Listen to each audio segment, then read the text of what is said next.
Please live to campaign for Wayne to be the halftime entertainment at next year's Super Bowl back in his hometown. It's been his dream. Make it come true. Tweet it into existence, please. I'm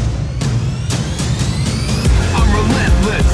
Can you feel this? I'm going all in. It's time to cash in. One moment in time. Let's get at this. Be tremendous. Relentless. I'm relentless.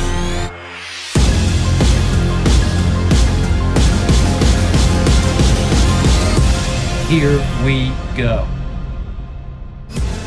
This is the Skip Bayless Show, episode 101, in honor of the famed 101st Airborne, the legendary Screaming Eagles that played such a crucial role in World War II, the D-Day landing, June 6, 1944. I am fascinated by the history of all wars. It's my favorite Jeopardy category, war questions, because I live by those words of the great Winston Churchill, who famously said, "Those who cannot learn from history are doomed to repeat it." If only Jerry Jones would listen to Winston Churchill. Today, I will take you way behind the scenes of what happened to me last Saturday in Las Vegas as I surprised my brother, Lil Wayne, on his live Apple Music podcast. Today, I will tell you why after that Super Bowl that I absorbed, I no longer completely believe in Kyle Shanahan or Brock Purdy. I'll tell you why not. Today, I'll tell you why LeBron James just showed you once again, why he has never been, will never be in Michael Jordan's league. And today, I will answer a Super Bowl parade of your questions about the Super Bowl commercials, about how close my Dallas Cowboys are to playing in a Super Bowl. And I'll end with a question about who will play in next year's Super Bowl. But first up, as always, it is not to be skipped. So the astonishingly talented people at Apple Music recently had an idea. What if I traveled to Las Vegas on, say, Friday, so I could surprise my brother Lil Wayne on Saturday on his live Apple Music podcast from Las Vegas? I did not plan to be in Las Vegas. This Super Bowl, as you know, was not a Fox event. Next year will be. Next year's Super Bowl on Fox, live from Wayne's hometown of New Orleans. And by the way, I'm going to say it again and again and again. All you Wayne fans, please start campaigning. Please keep campaigning. Please live to campaign for Wayne to be the halftime entertainment at next year's Super Bowl back in his hometown. It's been his dream. Make it come true. Tweet it into existence, please. But again, this year's event, not on Fox, on CBS, so we don't have the access. It's just too complicated for us to take our show there and try to find a place to do our show from, because when Fox has it, Fox does it right. Fox builds a little city within the Super Bowl city in which we can do our show from a Fox set that is second to none, but not this time. So no plans for me to go to Las Vegas. We did our show right here in this same building from which I speak on the Fox lot, Pico Boulevard, West Los Angeles. I'm on the 5th floor. We do our show every morning, 6:30 a.m. Pacific time from the 2nd floor. And we did it all 5 days last week here in studio. So I did not have any plans to go to Las Vegas.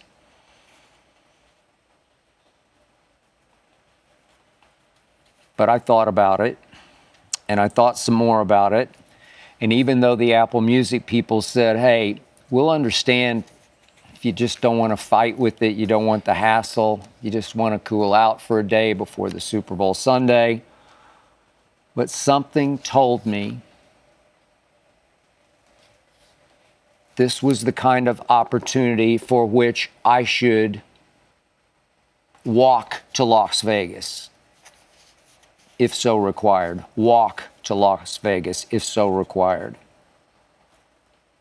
There are some things in life that you learn, you just suck it up and you just do them, because ultimately you'll look back and say, was that ever worth it? This was one of those times. Yet, Wayne had texted me that he was leaving for Vegas on Wednesday night. So I assumed, as the week progressed, that Wayne would not come into this studio here on the Fox lot on Friday, as he almost always does, to do his Wayne's World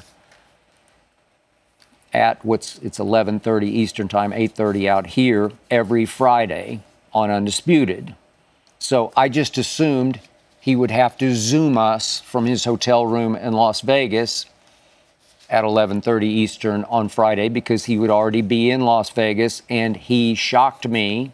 He caught me off guard by coming into this Fox studio lot and into our studio on Friday, as always, in person.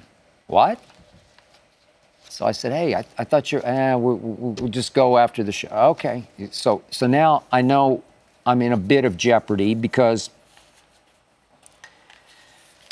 when Undisputed ends every Friday, when Wayne is in studio with me,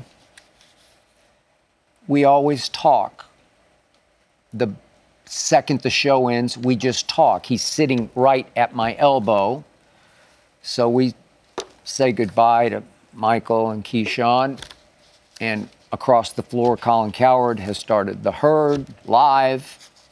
And so we talk, or I should say we whisper to each other, because we just sit or stand right there, and you can't talk this loudly or you would be part of Colin's show, which we obviously don't need to be.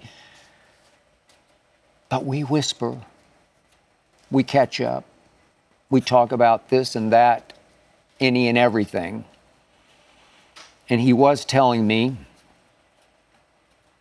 as he had mentioned on air on Friday, how surprised he was that John Lynch got a hold of him a couple days before. Of course, the GM of the San Francisco 49ers. And he didn't say this on air, but he told me eye to eye, face to face, whisper to whisper, that Lynch actually FaceTimed him to ask him to play once again at the 49ers post-game, quote-unquote, party that they hope to have as a celebration after they won this Super Bowl. Wayne played the last time 4 years ago when he was living in Miami. He played for the Super Bowl on Fox at Miami. And unfortunately, they lost to the Kansas City Chiefs. They had a 20-10 lead, 7 minutes to go, and they blew it and gave up 21 points to Patrick Mahomes and company down the stretch of that Jimmy Garoppolo game. And they lost, and it became very controversial because Wayne played, because that's what he does, and a number of the players got into it. Some started to dance, and some of the veteran 49ers were not happy, and so there was some contention back and forth that almost erupted into something of an incident with Wayne caught in the crossfire. So when John Lynch asked him to play, he wasn't real keen on it, because you jinxing it again. Is Wayne going to be in a dicey situation again if they don't win? Didn't love it, but he loves Kyle Shanahan, who, by the way, named his son after Wayne, as in Carter. So naturally, he said yes. So he's relating all this, and just out of the blue, he caught me completely off guard by saying, "Are you going?" "Am I going to Las Vegas?" "Yeah, you going to Las Vegas?" No. I said no because I was stuck. Was I going to say yes? Was I going to blow the surprise? I went straight home and told my wife, Ernestine, I just lied to Lil Wayne's face because I had no way out. And she said, you lied for the right reason, to preserve the surprise. But it didn't feel good. It felt a little dirty to me. And yet I swallowed it and on I went to the airport on Friday, to Las Vegas. And moments after we landed, my producer Tyler Korn and I together got in our car to take us to the Cosmopolitan Hotel where we were going to camp. Two things hit us right between the eyes. Las Vegas was gridlocked.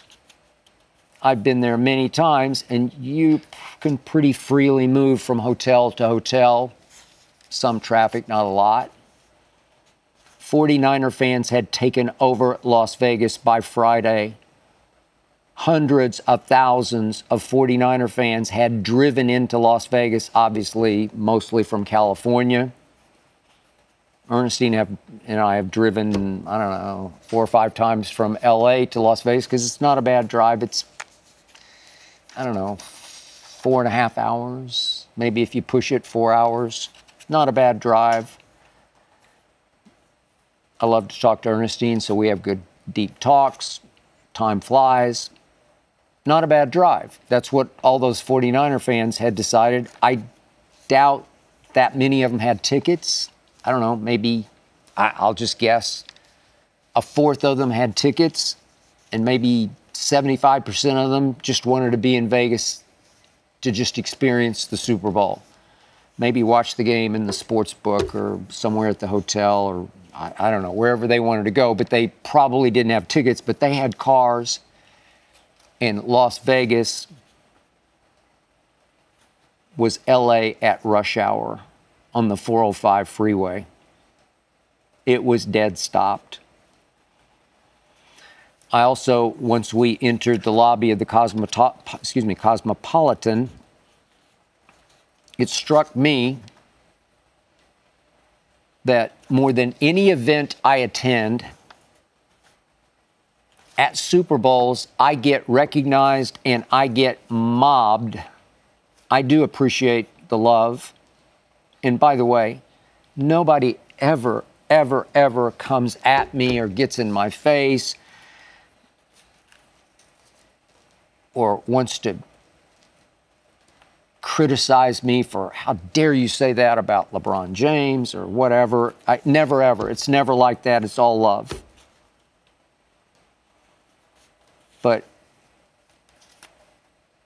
I'm getting mobbed in ways I don't get mobbed elsewhere. It's just at Super Bowls. It's my audience, it's our Undisputed audience. It's mob time.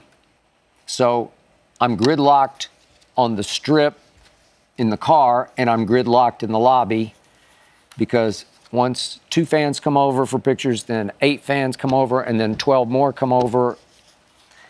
And it's great, but I'm gridlocked.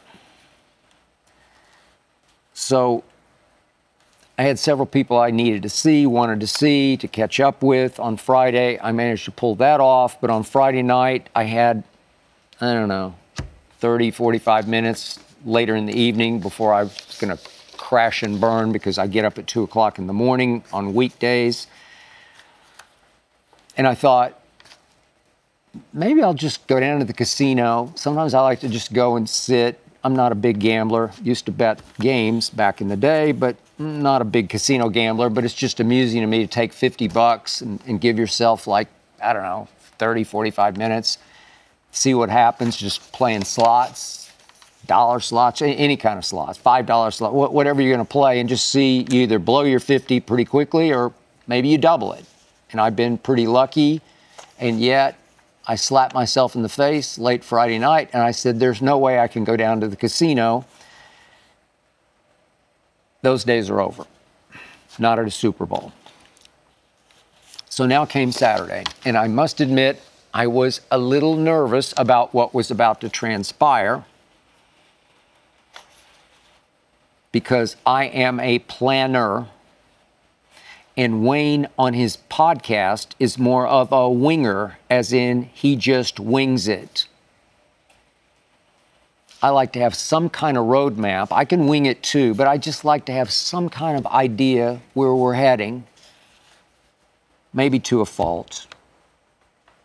Maybe I should trust myself more, but I wasn't sure about the circumstance into which I was about to plunge, because I knew that Wayne was going to have Deion Sanders on his podcast. I was told that Deion might have Shadur and Shiloh, his sons, with him on the podcast. And I began to wonder and fret over, is it possible they're going to resent my intrusion? My photo bombing? My horning in on the conversation?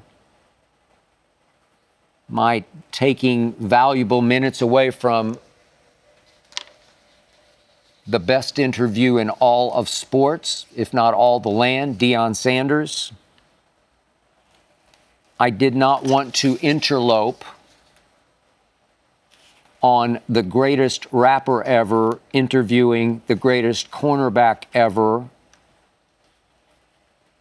who also happens to be the biggest personality, the most charismatic personality in all of sports. I didn't want to do that.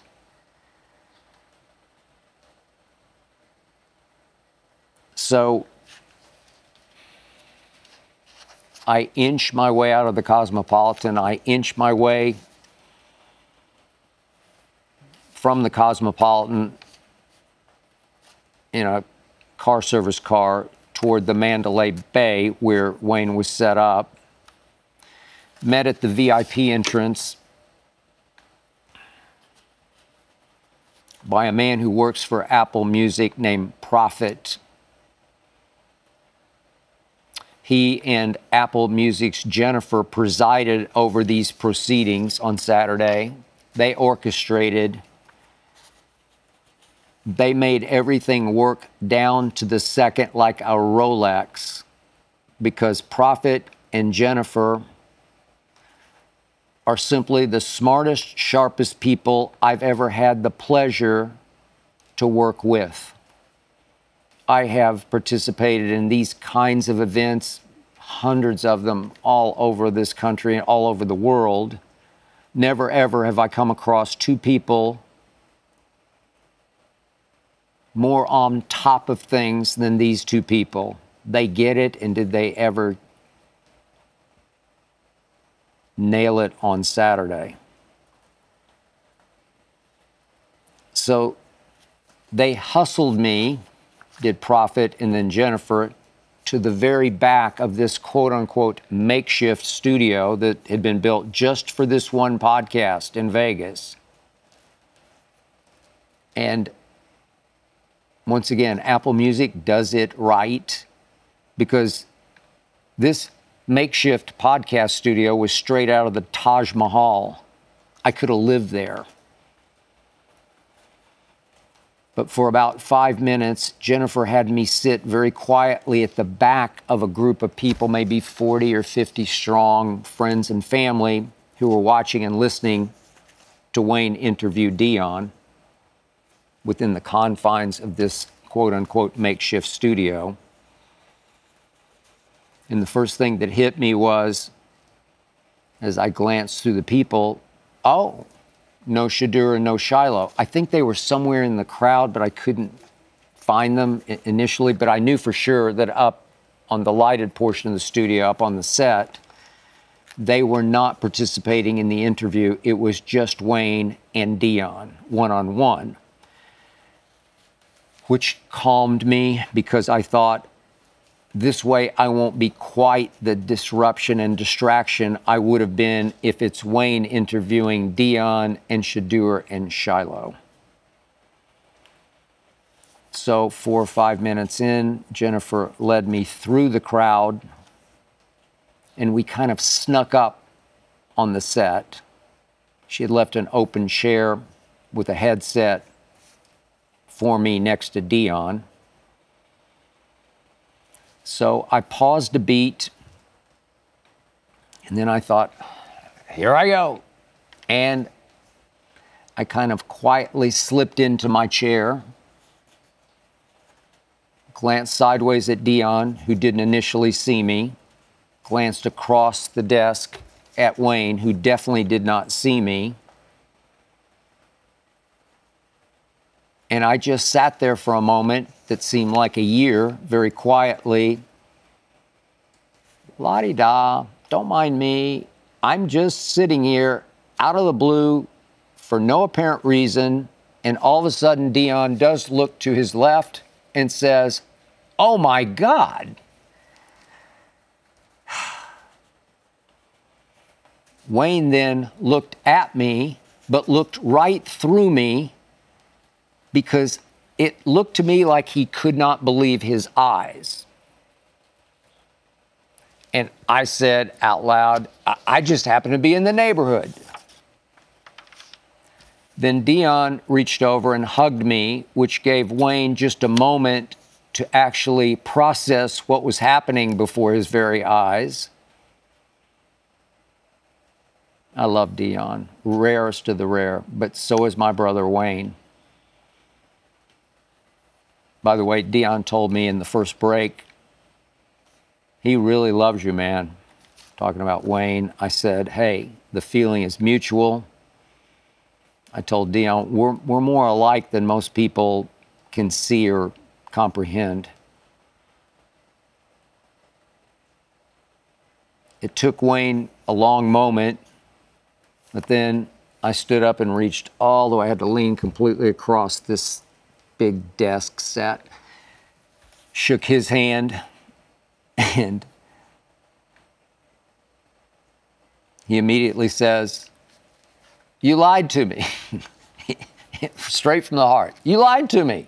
I did. I said, "You got me." I said, I went straight home. He knows Ernestine very well. It's like his big sister.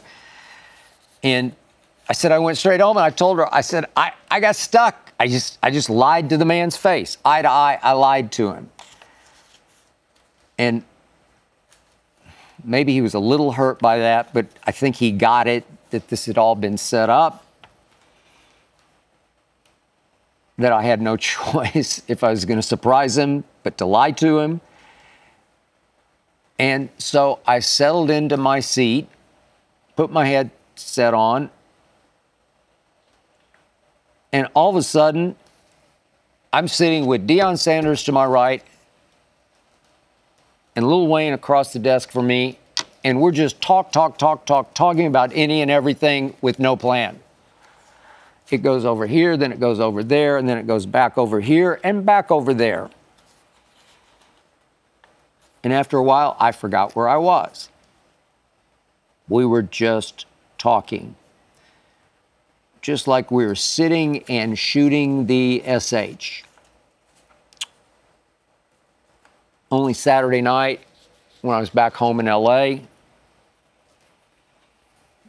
when somebody from Wayne's team, I think it was Scoob, sent Tyler, then to me, a picture that featured Lil Wayne and Deion Sanders and me. I did post it, Twitter and Instagram. But Saturday night, I sent it to my lifelong best friend from childhood, Craig Humphreys, in Oklahoma City, Oklahoma. And I wrote in the text, I've come a long way from 43rd Street. Craig knows 43rd Street in Oklahoma City. 2-bedroom, 1 bath. Sometimes we had a little money and sometimes we had none. That neighborhood was a rough neighborhood. And all of a sudden, I'm in Las Vegas, Nevada, with the greatest cornerback ever and the greatest rapper ever. And it touched me. During breaks, I had some great talks with Deion. We talked about Mike Zimmer, the new Cowboy defensive coordinator. Deion believes in him. Deion said he thought about hiring him. Colorado. I think he advised at Colorado last year. And during breaks, Wayne and I, as always, had some great talks. We're like two little kids talking because we feed off each other's passion and fascination with sports. He starts telling me, reminding me about The Mentalist. Remember Hard Knocks with the Jets? Back in the late summer, The Mentalist predicted to Mecole Hardman, who used to be one of Wayne's clients, then a Jet, that he was going to win the Super Bowl. I think the score was wrong, but he said, you're going to win the Super Bowl. And Wayne was blown away by that prediction because then Mecole winds up returning to the Chiefs, and he's in the Super Bowl. And on Saturday, obviously, we did not know what was about to happen on Sunday because, as you well know, Mecole Hardman wound up catching the game-winning touchdown pass. Not from Aaron Rodgers, from Patrick Mahomes. So we were in awe of those predictions. Back and forth we went in the breaks. Show had maybe half hour of me and Deion in it. Then it was over, and Wayne was out of there fairly quickly. But I got to say hi to everybody in his life and on his team. And they were off to another of the 6 shows Wayne did in Las Vegas over the weekend. 6 shows, including, of course, the grand finale that wound up being a not-so-happy 49ers post-game, quote-unquote, party. He did it. He said at least the mood was more somber this time. But he did it because he's the hardest-working man in show business. He so deserves to do the halftime show next year at the Super Bowl in his hometown of New Orleans. So deserves it. So after my man Tyler Korn and I got back in our car to take us to the airport, he immediately texted me, did Wayne, and I'll read it to you in all caps, pardon some of my language. Fucking thank you, man. That was epic. All caps with 3 exclamation points. Then he and I texted back and forth for the next half hour about this and that had just happened and was about to happen as we inched toward the airport. When I finished texting with Wayne, I turned to Tyler and I said, I am starving and I don't want to go back to any hotel because I don't want to have to battle through it again. I said, is there anywhere we could stop? So we asked our driver, we're inching, and suddenly we're alongside of one of those Vegas strip malls that you see on the way to the airport. And I spy a Panda Express.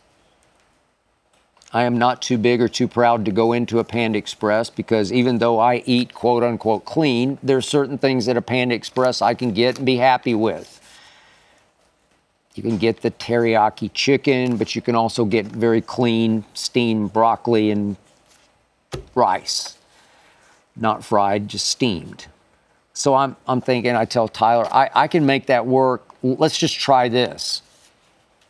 So we go into the Panda Express, and I look up, and it is packed. It is wall to wall with every kind of football fan imaginable. And I walk in the door, and the whole place just explodes, like I'm Lil Wayne. That was my Saturday in Las Vegas. 3 big tables of fans come over. We had 49ers. We had, weirdly, Chargers. And then we had a fan a group of Cowboy fans. It's like just craziness. It's insane what's happening, spinning around me, pictures and autographs and fist bumps and hugs and on and on. And I'm thinking, I just left Lil Wayne and Deion Sanders, and I'm in the Panda Express somewhere off the strip in Las Vegas, Nevada. And it's one of the most special days of my life. Special, special day. Right up there with anything I've ever been a part of. So, if you will, allow me to quote Lil Wayne's text back to him in all caps. Effing thank you, man. That was epic. I love you, man. Quick thought on the game that transpired on Sunday night in Las Vegas. Yeah, I came close to nailing the final score with my prediction. I said 24-22. It was 25-22. Sue me. The game didn't unfold anywhere like I thought it would, any way like I thought it would. But it did come down to all the right components that I predicted.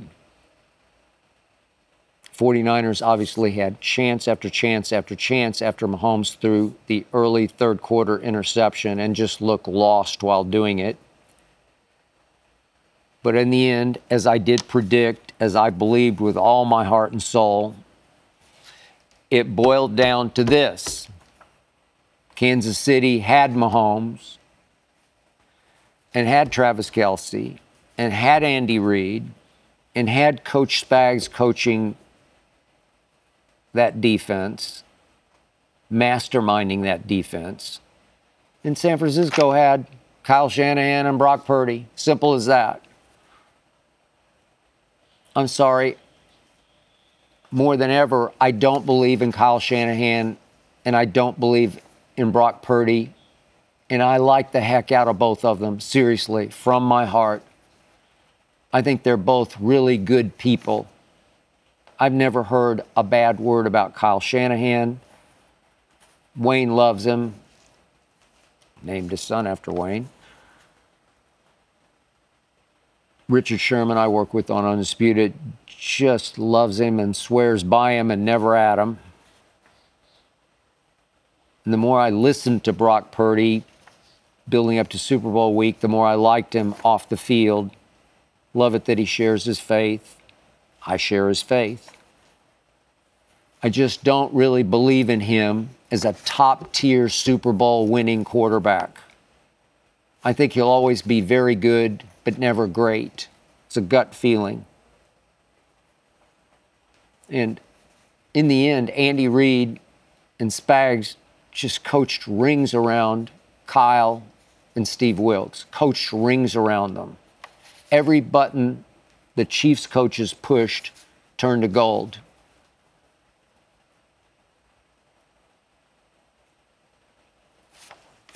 Now Kyle has so much hanging over his head as he goes forward. It's 3 straight Super Bowls with double-digit leads blown. All the swirling controversy. Did he know the overtime rules or not? Did the players know or not? I know his father very well. I know Mike Shanahan. Mike Shanahan knew the overtime rules. Mike left no stone unturned. Mike was an assassin of a football coach, a driven assassin of a football coach. And as great as Kyle is as a play caller, gut feeling, he's a better coordinator than he is a commanding officer. It's just hard to trust him on the biggest stage in the sport, biggest stage in this country in sports. And it just came down to Brock Purdy's offense went 3 of 12 on third down. As simple as that. Late third down regulation, late third down in overtime. Spags got him twice. McDuffie on a blitz came completely free, and somehow the best pass rusher on the Chiefs was left unblocked. I don't understand it, but somehow that comes down to coaching. Both Kyle and Brock, very good at what they do, just not Super Bowl great. This is Bruce from Wisconsin who asked, did you watch the Super Bowl with Ernestine? Never, ever, as I've told you before, do I watch any kind of big game with Ernestine. Occasionally we'll watch NBA games together because she likes the NBA a little more than the NFL. But I'm always alone during big games, except for my daughter, our little dynamo of a Maltese Hazel, sleeping at my feet. But Ernestine did come in to watch the halftime show with me. She's never been the biggest Usher fan. I've always liked him, but I wouldn't say that I've loved him. But we were both immediately blown away by the show he put on. Just knocked me right out of my chair. I am a huge fan of Alicia Keys. Big fan of Ludacris. Here came Alicia, here came Ludacris. Got to meet will.i.am at a Wayne concert not too long ago. Here he came. Here came her and Lil Jon and Jermaine Dupri. And knocked my eyes out. The choreography was just, it was like CGI great, but it was real and it was live. Congrats to the National Football League. You scored with that halftime. Now it has to be Wayne next year in his hometown. This is Andrew from Las Vegas. Do you watch the Super Bowl commercials? I do, Andrew. I'm not saying I watch them fanatically. I don't hang on them. I don't anticipate them the way some people do. A lot of people at Super Bowl parties are only there to watch the commercials. I don't watch them with a critical rate and debate eye. Sometimes I miss the thrust of the commercial because I'm tweeting. And oftentimes it strikes me that they're almost too cutesy clever because I actually lose sight of exactly what they're selling for which company. I don't even know what they mean because they lose me in their cutesy cleverness. Boy, that was a great commercial. For what? I don't know. But I'll go this far. I guess my quote-unquote favorite is the one I remember the most, the one that sticks with me, just because it was so out there, was Dunkings, Dunkin' Donuts, featuring Ben Affleck, Matt Damon, and Tom Brady, along with Jennifer Lopez. It was silly, it was goofy, it was way over the top, especially by Ben Affleck. But at least Matt Damon played the skeptical best friend, stayed in best friend character. Best friend who was embarrassed to be part of it, and even more embarrassed for Ben Affleck. I like that. And of course, the best line in any commercial of all the Super Bowl was J-Lo ordering Affleck off her set and yet adding, "Tom, you can stay." That was funny. I like that. Quick thought on LeBron James, if you will. So Woj, Ramona Shelburne, bombshell report. Very well done. Warriors seeking to trade for LeBron. My biggest takeaway, after it all sunk in, yet another sneaky diva move by LeBron. I guess in the end, they either duped Draymond Green into doing this or they put him up to doing this. Draymond, a Clutch client. LeBron runs Clutch with his buddy Rich Paul.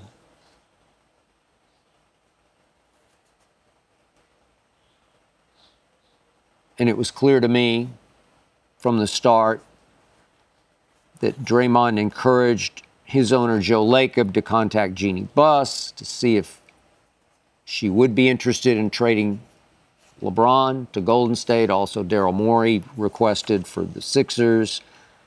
But the main thrust of this was Golden State, Steph and Dre want LeBron.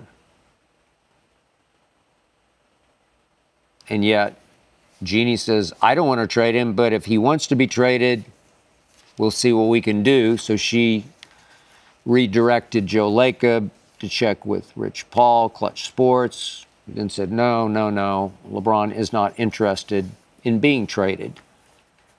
So what did all this accomplish?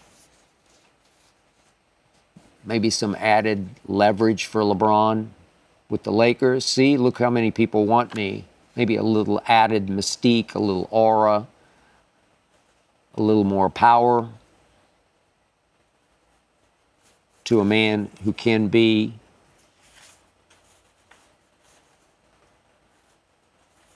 just a little oversensitive occasionally, a little insecure about his power. And my final biggest takeaway from this little episode was Michael Jordan never did anything like this. Trust me, I was there.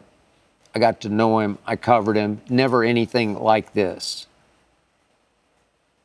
Michael Jordan just played basketball. He played all 82 games 9 times. Another season he played 81 games. Another season he played 80 games. He just played. And he tried to stay out of the politics. And once the politics overwhelmed him, once the two Jerrys in Chicago, the owner and the general manager, once they decided that was enough of Phil Jackson, even though Jerry Reinsdorf has even fairly recently told me that was Phil's doing. Phil wanted out because he felt like that roster was on its last legs. But Michael didn't think that. Michael thought they just wanted Phil gone so they could go young, so they could regain control of the franchise. Tim Floyd out of Iowa State. Michael Jordan just said, you push my coach out the back door, I'm out. I'm gone. I'm retiring. And he did on principle. Michael just quit. At age 34, he just said, I'm out. Talk about backbone. Talk about loyal to a fault. Michael was all about his coach, Phil. And once the two Jerrys weren't about Phil, Michael wasn't about the Bulls anymore. That's principle. That's character. That's not LeBron. This is Greg from Los Angeles. Has Lil Wayne ever asked you to rap on a song of his? No, he has not, but once upon a time, I don't know, this is, 4 or 5 years ago, I did make the mistake of just sort of half-kiddingly saying, hey, maybe sometime you could have me rap with you. I could just do the hook, or I don't know what, just something. He could write something that I could do so I wouldn't get in the way of the song. It would just be funny, just for grins. And he's like, yeah, that's a good idea. And I never heard another word about it because I shouldn't have even broached the subject. Look, all I know for sure is that Lil Wayne wrote a song about me for me. It's called Good Morning, and you can hear it every morning to launch Undisputed at 6:30 a.m. Pacific time, 9:30 Eastern. It's even better than the first theme song that he wrote for Undisputed called No Mercy, even though he weaved in parts of No Mercy in Good Morning. So just for me, Good Morning is enough for one lifetime. This is Marquise from Syracuse, New York. The Dallas Cowboys will or will not make next year's Super Bowl. Okay, so Marquise, I'm sitting here, as I mentioned before, on the Fox lot, West Los Angeles, Pico Boulevard, near Avenue of the Stars. I'm in the FS1 building on the 5th floor. So I'm, I don't know, 1,500 miles from Cowboys headquarters in Frisco, Texas. That's how far my Dallas Cowboys are from a Super Bowl. As long as Mike McCarthy is the coach and Dak Prescott is the quarterback and Jerry Jones is the owner and operator. This is Ralph from Houston, Texas. Is there any Super Bowl matchup that would ever have you attend a game in person? So, Ralph, just for the record, believe it or not, I did attend 29 straight Super Bowls. I started with Super Bowl X, which did feature my Cowboys and the Pittsburgh Steelers. And I made it 29 straight Super Bowls through the third Tom Brady Super Bowl, this one against Donovan McNabb and the Philadelphia Eagles, and Andy Reid, for that matter. That was in Jacksonville, if memory serves. I did attend that game. All these games I sat in the press box, not the stands. But I was actually on site. I was there at 6 of the 8 Dallas Cowboys Super Bowls. And that was the last 6 of them. So I started with Super Bowl X. Then there was 12, New Orleans versus Denver, a victory. 13, a loss again to Pittsburgh. And then came the 90s dynasty. Michael Irvin, Troy Aikman, Emmitt Smith. Cowboys, Bills out here in LA in Pasadena at the Rose Bowl. Next year, Bills in Atlanta. And finally, after missing 1 year because of Deion's 49ers, Deion joined us, put us over the top and into the Super Bowl in Tempe, Arizona against the Pittsburgh Steelers. Fortunately, they didn't have Terry Bradshaw at quarterback, and they didn't have 13 Hall of Famers. They had Neil O'Donnell at quarterback, and he somehow turned a fairly obscure Cowboy cornerback named Larry Brown opposite Deion into the Super Bowl MVP and got him paid by Al Davis and the Oakland Raiders, unfortunately for the Raiders. But I was there for the last 6 Super Bowls, the last 3 of them victories, and that was going on 30 years ago. So I'll say this. Yeah, if my Dallas Cowboys ever make it back to a Super Bowl, I will be at that Super Bowl. I'll go so far as to say I'll buy a ticket to that Super Bowl. I'll sit in the stands for that Super Bowl because I want to be there. I want to experience that. before I leave this life, I just one more time want to experience that in the stands, up close and personal, on site, in person, eye to eye. I want to be there.